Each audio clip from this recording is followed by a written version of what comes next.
The Real McCoys, starring Walter Brennan, created by Irving Pincus. Want you to meet the family known as the Real McCoys. That's Grandpappy Amos, the head of the clan. He roars like a lion, but he's gentle as a lamb. And now here's Luke, who beams with joy since he may take Mrs. Luke McCoy. From West Virginia they came to stay in sunny California. Old Grandpappy Amos and the girls and the boys of the family known as the Real McCoys.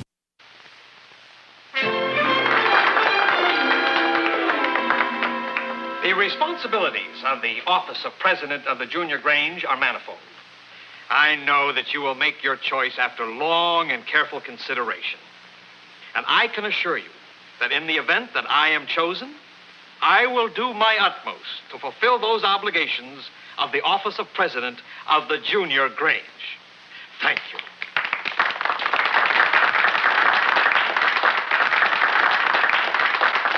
It was a terrible good speech Charlie made. Yeah.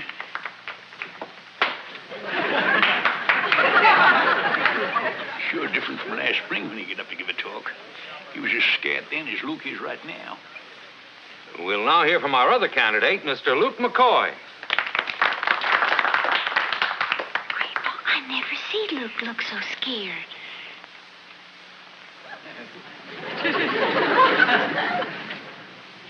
Every time that boy tries to speak in public, his words always lose a sense of direction. Head right back for his stomach. Ladies and gentlemen, and Mr.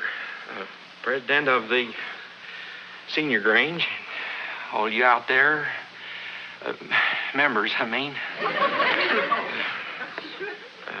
Charlie Perry made a good speech. I liked it. And I know all of you liked it, because the way you was all clapping your hands out there. And I know that Charlie liked it. Otherwise, he wouldn't have spoke it. Which brings up the Grange. I got some ideas. I got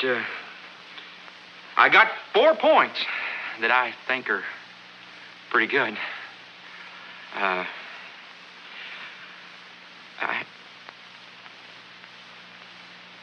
like Charlie's speech. And I hope all of you vote for me, because I want to be the president, too.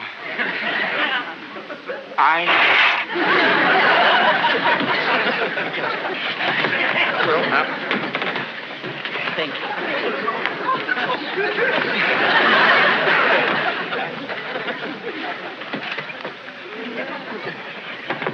Well, I guess I'm done.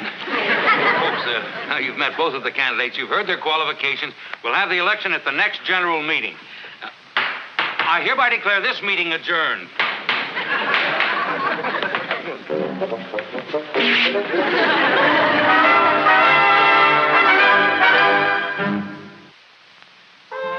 Morning, honey. Would you like some ham and eggs? Well, no, could you just hold up on it? I want to give this letter to Mr. Perkins when he delivers the mail. It's got to get to the Grange back tomorrow morning. The letter to the Grange? What's it about? I'm resigning from being nominated. Resigning? And you a McCoy? Why, this ain't never happened before, Luke. McCoys has been killed running away from a fight, but never surrendered. You heard me talk. I made a fool out of myself. I ain't got a chance. And I ain't going to stand up on that platform again, scared to death, and shake my socks down over my shoes for nobody. Grandpa? Now, wait a minute, boy. Mr. Perkins! Mr. Perkins, would you mail this letter for me? Perkins, don't you dare take it. Just a minute there, McCoy. You can't have that. Now, look, that's a McCoy letter. You're on McCoy property, and as the head of the McCoys, I want it back again. Hold it. Now, when a letter is given to me, it ain't just given to me. It's given to the United States Postal Service. And it's got to stay in official custody until it is delivered to the person for whom it is intended. Luke, you're a lily-livered coward. Yeah, look, Grandpa, it don't make no difference whether I run or not. Now I'm beginning to understand. You are resigning from the Junior Grange election. Luke, I heard the way you tried to speech make. Seems a pity you didn't do what Charlie Perry did last spring. Hey, now, wait a minute, Perkins. What was it Charlie Perry done? They took a course. What course? That one down at night school on public speaking and personality development. That sure helped uncork him. That's where he filled his windbag. The new class starts next Friday. Now, listen, look, Grandpa, I ain't going to no class.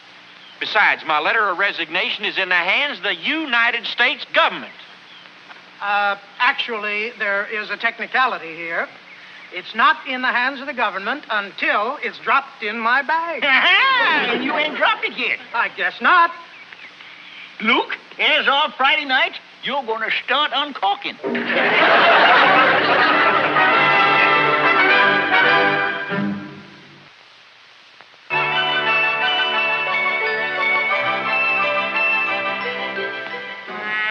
It's an honor for a man to take part in community affairs. And a man needn't stop there. Greater opportunities beckon to a man of leadership. Even a young San Fernando Valley could emerge from obscurity to become a city councilman, state representative, mayor, even governor of his great state. Gentlemen, that is America's promise to all of us.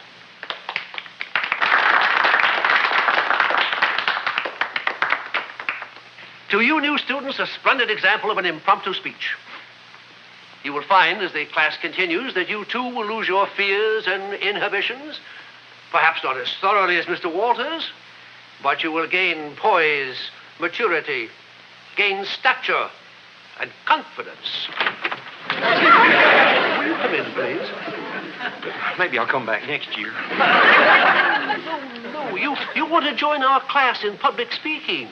Well, then come right in. Gracious. Gentlemen, I want you to meet Mr. Luke? McCoy? Mr. Luke McCoy.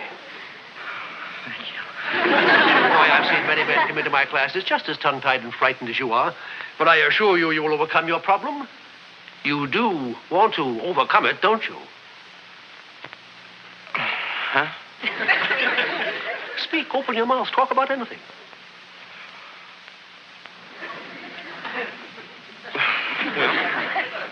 You can't think of anything. All right, I'll give you a suggestion. What did you have for dinner? Tell us about that. Well, I had, I didn't eat too much. Mr. McCoy, are you frightened? Are you afraid of Mr. Enoch, Mr. Sylvester, Mr. Cummings, Mr. Donahue? Or perhaps you're just generally afraid. Just a normal, weak, spineless, miserable coward. Well, now, wait just a minute. I ain't afraid of nobody. You or them or all of you put together. And for dinner, I had pork chops and mashed potatoes and gravy and dandelion greens and 2 pieces of apple pie and a pitcher of milk. And if anybody don't like it, they can just step outside.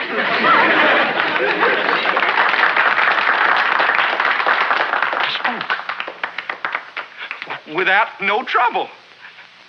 I've done it. Indeed, you did. And this is only the beginning.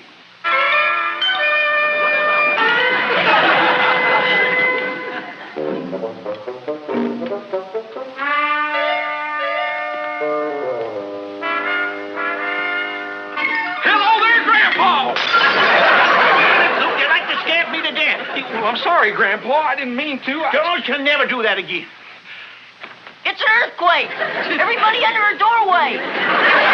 Oh, look, what happened? Oh, this grandson of mine come a-bellering in here. He scared me half to death. Well, I was just trying to show you what I learned tonight. But don't you notice nothing different about me? Yes, his shoes are all covered with my milk and pie. No, I mean about my public speaking. Public speaking? Why, that's public yelling. You'd like to stab me clean out of my bathrobe. Grandpa! Oh, it's all right. I was just fooling myself. I should have known better than to think I could learn how to talk. Like you say, Grandpa, you can make a silk purse out of a sow's ear, but it's still a pitiful-looking purse.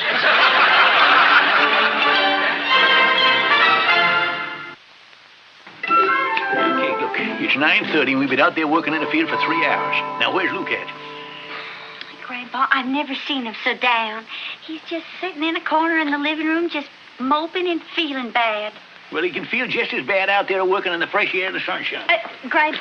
Grandpa, no. Now, after last night, I think you just best leave him alone. What was I supposed to do after he explodes in my ear and slams all my backbones out of place? You don't have to keep telling him he's stupid. He's not going to have any confidence in himself that way. Well, what you want, that I should go in there and apologize to him?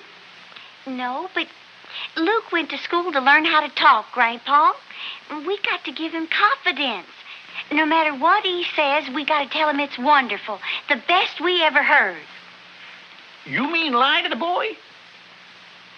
Well, in a way. It's a good idea. Surprised you thought of it. Sort of mellow him up a little bit.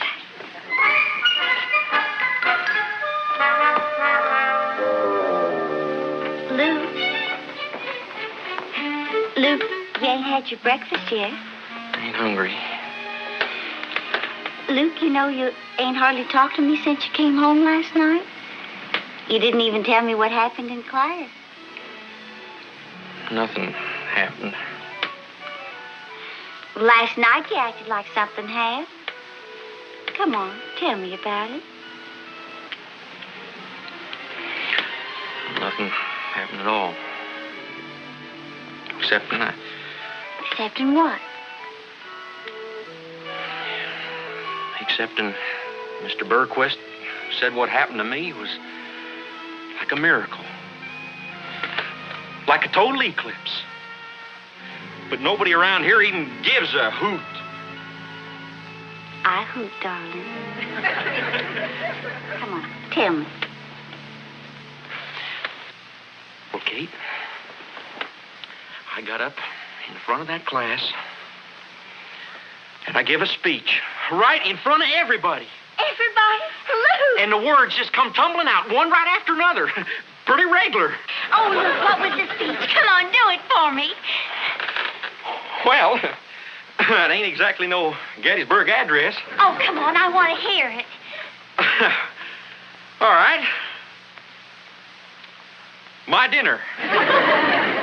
For dinner last night, I had pork chops, mashed potatoes and gravy, dandelion greens, 2 pieces of apple pie, and a pitcher of milk. Turn that television set on again, quick. How's that? I ain't heard that voice making a speech in over 35 years.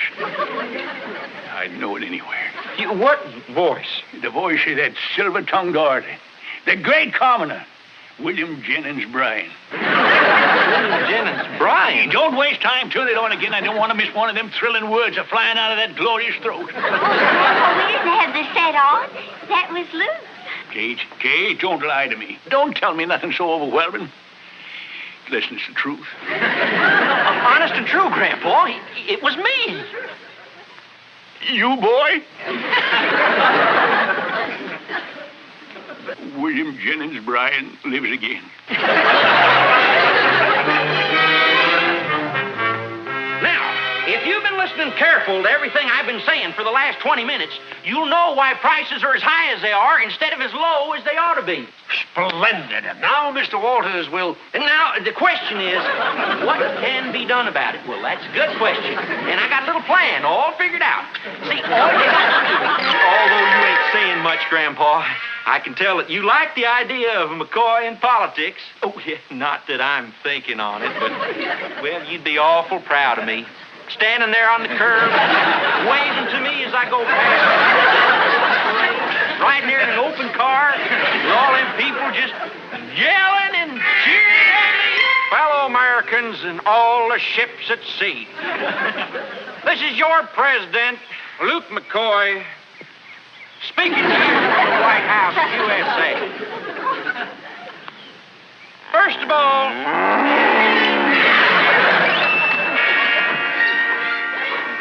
Coast clear? Luke went into town, Grandpa. You ready for lunch? I'm starved. What'd Luke go to town for?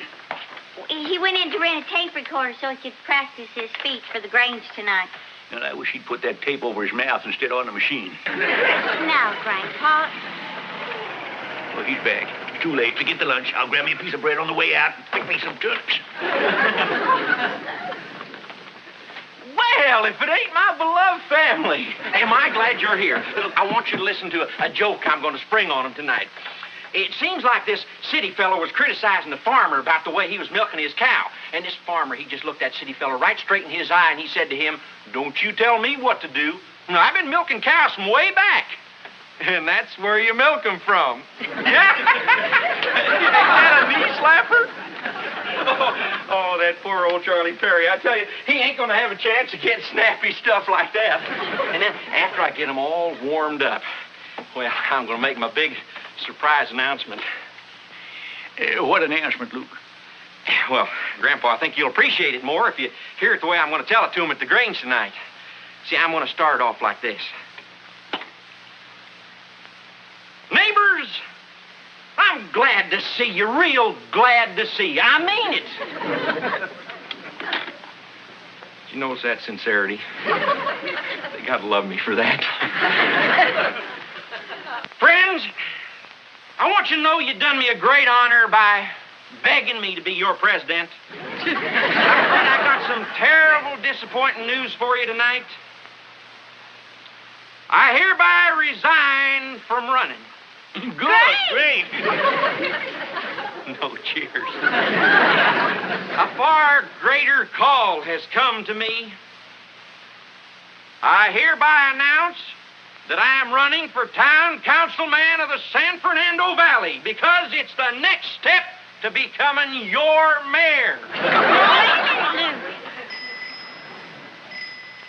There's Mr. Perkins. Look, I want to go out and try my little announcement on him. And I thought the Zeppelin was a big gas bag. Grandpa, we're running for town councilman. Hey, what's everybody doing in here? Suffering. Oh, a tape recorder.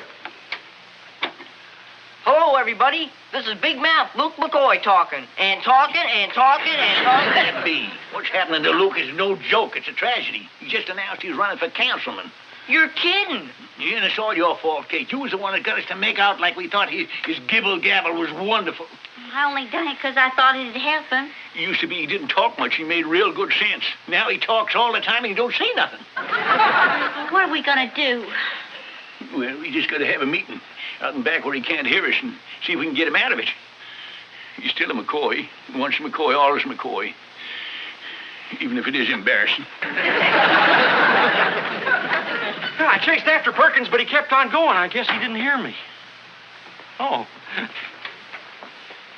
Oh, my.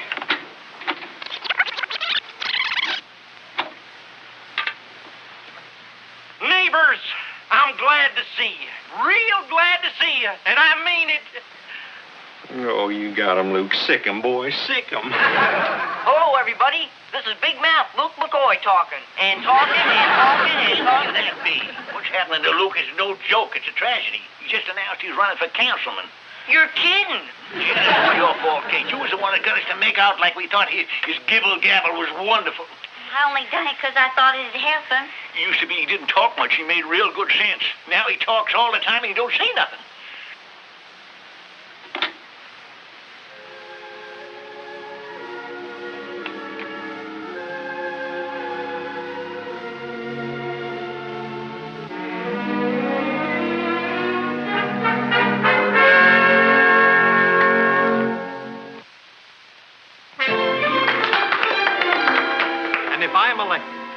I will work tirelessly for the Grange so that our voices will be heard throughout the San Fernando Valley. Thank you.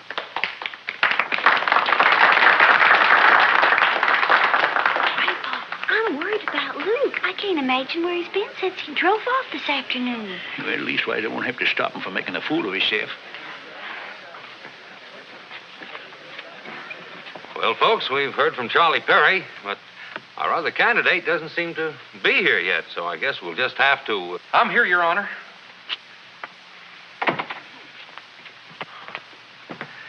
Well, here he is, folks. Luke McCoy. Folks, I've got an announcement I'd like to make. I ain't running for the presidency of the Junior Grange.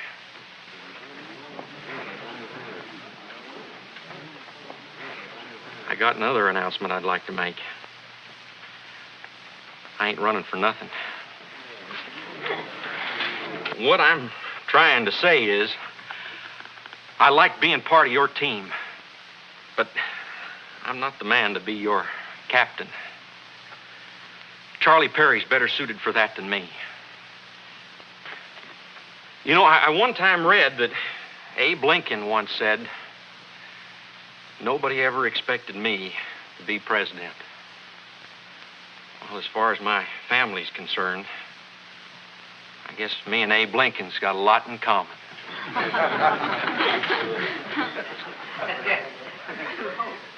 Well, I don't want to be the kind of a fellow that don't know when to stop talking. That's it.